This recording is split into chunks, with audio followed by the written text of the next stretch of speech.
Hi കൂട്ടുകാരെ, cute മൊമെൻറ്റ്സിൻ്റെ നല്ലൊരു വീഡിയോയിലേക്ക് എല്ലാവർക്കും സ്വാഗതം. നമുക്കിന്ന് ഒരു അടിപൊളി സ്രാവ് കറി ഉണ്ടാക്കി നോക്കാം. അതിനായിട്ട് ആദ്യമായിട്ട് നമ്മൾ സ്രാവാണ് എടുത്തിട്ടുള്ളത്. നല്ല ഫ്രഷ് ആയിട്ടുള്ള സ്രാവാണിത്. കഴുകിയിട്ടില്ല, അപ്പോൾ നമ്മൾ കൊണ്ടുവന്ന പടിയാണ് ഇപ്പോൾ കാണിക്കുന്നത്.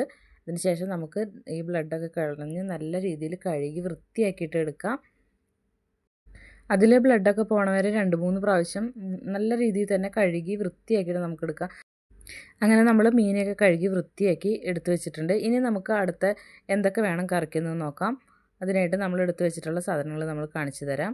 നമ്മളൊരു പാത്രത്തിൽ ഇഞ്ചി, വെളുത്തുള്ളി, ചുവന്നുള്ളി, പച്ചമുളക്, കറിവേപ്പില, മുളക് പൊടി, മഞ്ഞൾപ്പൊടി, ഫിഷ് മസാല, ഇതെത്രയാണ് ഞാൻ എടുത്തു വെച്ചിട്ടുള്ളത്. ഇനി നമുക്കൊരു പാത്രം എടുത്ത് സ്റ്റവിൽ വയ്ക്കാം. സ്റ്റവ് ഓണാക്കുക.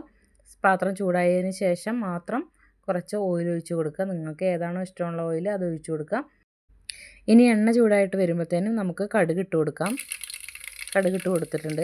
അപ്പോൾ കടുക് എന്നൊരു സൗണ്ട് നമുക്ക് കേൾക്കാനായിട്ട് വരും. ഭയങ്കര ഇഷ്ടമാണ് കടുക് ഇങ്ങനെ പൊട്ടുന്നൊരു സൗണ്ട് കേൾക്കാനായിട്ട്.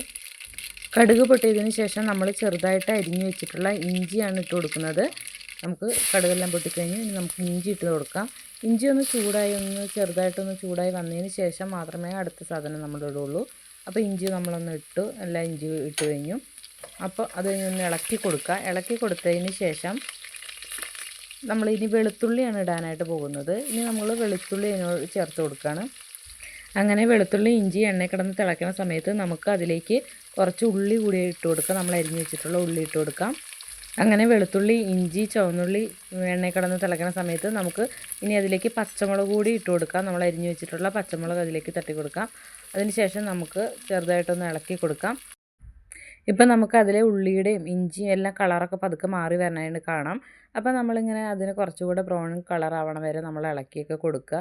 അപ്പോൾ ഉണ്ട് നമുക്ക് ആർക്കും വേണ്ടാത്തൊരു ആവശ്യം കഴിഞ്ഞാൽ വലിച്ചെറിയുന്നൊരു സാധനം ഉണ്ടല്ലോ, അതിന് നമുക്ക് അതിലേക്ക് ഒറ്റയേറ് കൊടുക്കാം. ഇതാണ് നമ്മുടെ കറിവേപ്പില.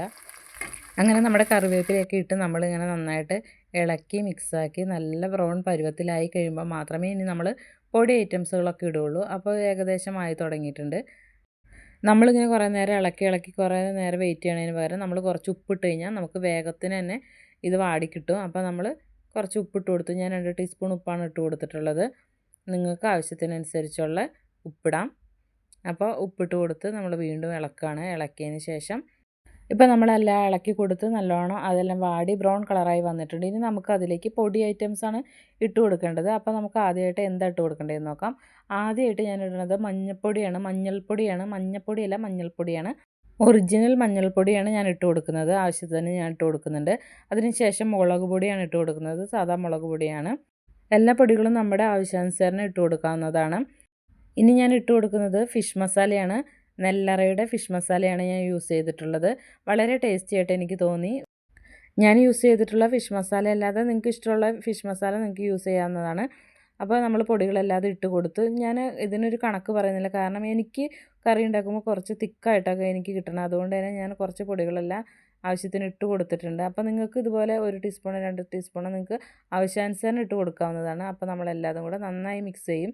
കാരണം നമുക്ക് കറിക്കൊരു റെഡ് കളർ കിട്ടണമെങ്കിൽ നന്നായിട്ടൊന്ന് കുറച്ച് സമയം ഇളക്കി കൊടുക്കണം. അപ്പോൾ നമ്മൾ ഇളക്കി കൊടുക്കുകയാണ്. നന്നായി ഒന്ന് മുരിഞ്ഞ് വരണം.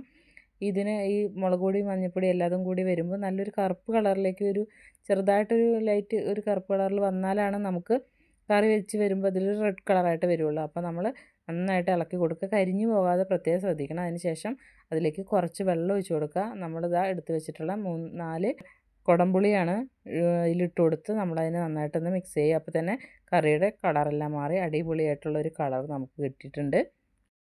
അപ്പോൾ നമ്മുടെ ഗ്രേവിയൊക്കെ ഏകദേശം റെഡി ആയിട്ടുണ്ട്. അപ്പോൾ നമുക്ക് കുറച്ച് വെള്ളം കൂടി ഒഴിച്ച് കൊടുക്കാം.